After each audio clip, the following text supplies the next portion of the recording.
Hey, y'all, can we talk about Eve being deceived in the garden? Because I'm also thinking that that is part of the problem that some of these young Christians are also encountering. Genesis chapter 3, verse 6, it says, "And when the woman saw that the tree was good for food, and that it was pleasant to the eyes, and a tree to be desired to make one wise, she took of the fruit thereof and did eat, and gave also to her husband with her, and he did eat." So she looked at the fruit, and what she saw was a tree that she believed was good for food. It was pleasant to the eyes, and it was desired to make one wise. But here's the problem: the tree was called the tree of the knowledge of good and evil. Keep that in mind. And when the eyes of them both were opened, and they knew that they were naked, and they sewed fig leaves together and made themselves aprons. Let me run that back.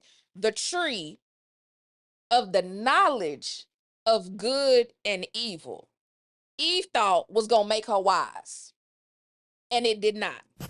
What it did do was open them up to more information. What information did they get?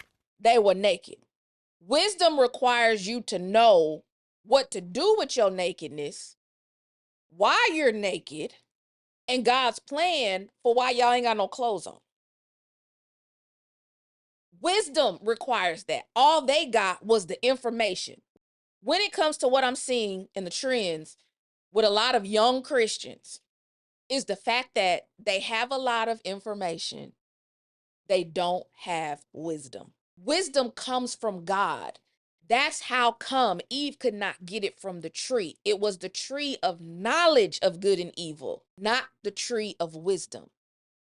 They had to go to God to get that wisdom. A lot of the young people that we're dealing with and that we're seeing right now coming up in the information age have a lot of information. They have a lot of knowledge, but they do not have wisdom. Why? Because wisdom comes from God. This is how and where I think the church could be more influential